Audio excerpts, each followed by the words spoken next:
sports twice an hour. Newstalk, KGVO, AM 1290 and 101.5 FM. You're listening to Montana Morning with Peter Christian. Imagine downtown Missoula without the Merc. Good morning, everyone. It's Montana Morning. Congratulations, you made it. It's Friday, March the 4th, 2016.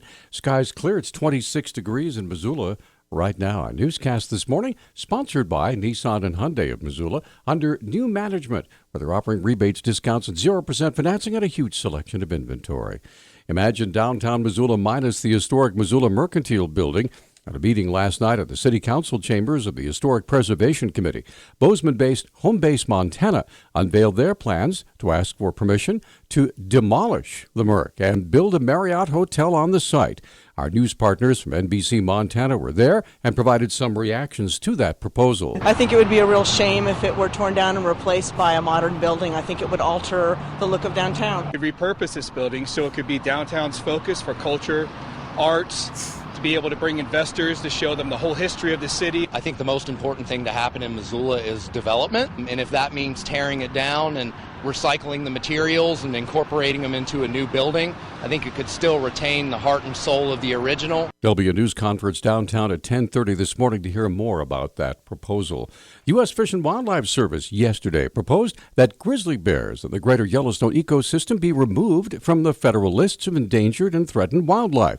Deputy Regional Director of the U.S. Fish and Wildlife Service, Matt Hogan, said the decision comes out of years of effort and cooperation. It started over 30 years ago. There's been a tremendous collaborative effort through a group called the Interagency Grizzly Bear Committee, the IGBC, that includes the 3 states in the ecosystem as well as the federal land management agencies, Forest Service, Park Service, and BLM. Hogan said the delisting success will only come through interagency collaboration. The states will be managing the species, the federal agencies will largely be managing the habitat, and as I said, through the partnership that is the IGBC, there's a great vision for how the two of them will come together and in essence ensure that the bear remains recovered. Ron Oshheim with Montana Fish, Wildlife and Parks put to rest any misconception that delisting might lead to overhunting. We're going to be prudent and thoughtful, and the public will be involved in any decisions. But one of the things that we hear from a lot of people is that, well, once they're delisted, the states will just start indiscriminately overhunting bears, and that nothing could be further from the truth. We're going to be very careful. We'll continue to monitor. According to the National Fish and Wildlife Service, the Yellowstone grizzly bear population has rebounded from less than 100 back in the mid-1970s to over 700 today. University of Montana has announced the retirement of another member of the president's cabinet. That'll be the 4th this school year. The Missoulian newspaper reports Bill Johnston, head of the Alumni Association, will be stepping down in September. President Royce Engstrom sent an email to the campus this week praising Johnston for his 36 years of service to the university. Johnston has served as director of the Office of Alumni Relations and president and CEO of the Alumni Association since 1988. The 3 other university officials who have announced their retirements this school year include Vice President for Student Affairs Teresa Branch, Provost Perry Brown, and Peggy Kaur, Vice President for Integrated Communications. Their retirements all take effect at the end of June. For more than 2 weeks, Missoula police have been in the midst of a rape investigation that began after a reported sexual assault on the M Trail on Mount Sentinel. Now, according to Police Public Information Officer Travis Welsh, the rape investigation has been completed. Well, at this time, the investigation is complete, and we are unable to establish probable cause to charge anyone with a crime. The rape accusation came on the afternoon of Tuesday, February 16th, when eyewitnesses say they saw a teenager being carried off the M Trail onto an emergency vehicle. Welsh said he was notified that the investigation was completed around 9:30 Thursday morning. Both the male and the female who claimed to have been raped were questioned by Missoula police during the investigation process. The case is now inactive unless new evidence is uncovered. A man has been sentenced to 110 years in prison for a fatal shooting outside a downtown Billings apartment complex. The Billings Gazette reports Jonathan Martinez was sentenced yesterday for the October 2nd, 2014 death of David Valley, a 36-year-old father of 8. Martinez shot Valley in the abdomen, said during the trial the shooting was a horrible accident.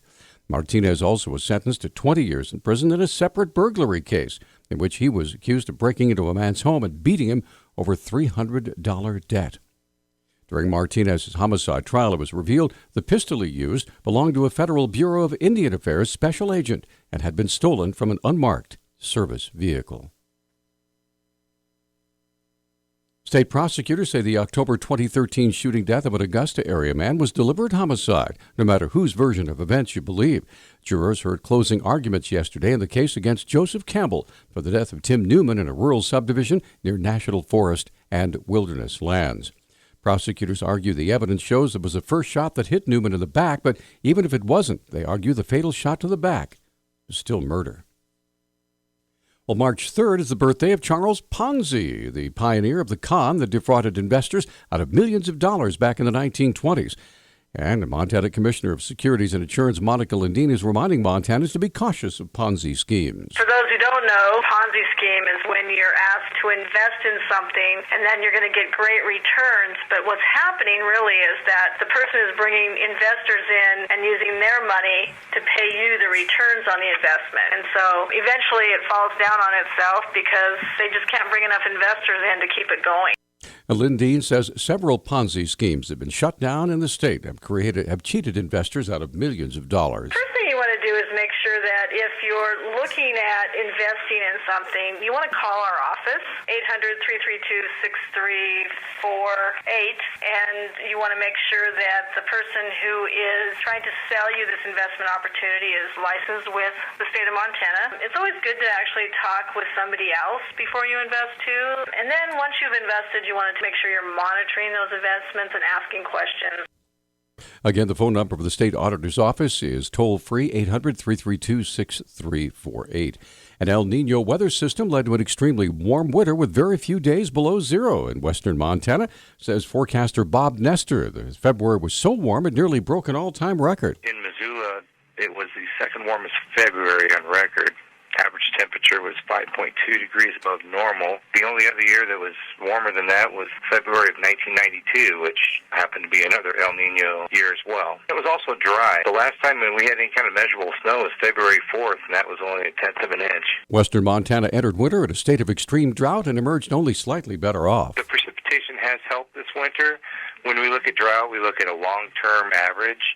Things have improved, but still only about one category. So we're actually still in severe drought in northwest Montana from about Missoula northward along the Continental Divide, and the remainder of the region is under just moderate drought conditions. In higher elevations, the snowpack condition is better, around 90% of normal. Lower elevations, a little worse, but still around 80%. News Talk time is 6:12. News Talk, KGVO. Missoula's official weather station. Ample sunshine today and warm temperatures with their highs in the mid to low 50s. Partly cloudy tonight with our lows right around the freezing mark. Showers arrive late Saturday. I'm meteorologist Brooke Foster for Missoula's KECI 13.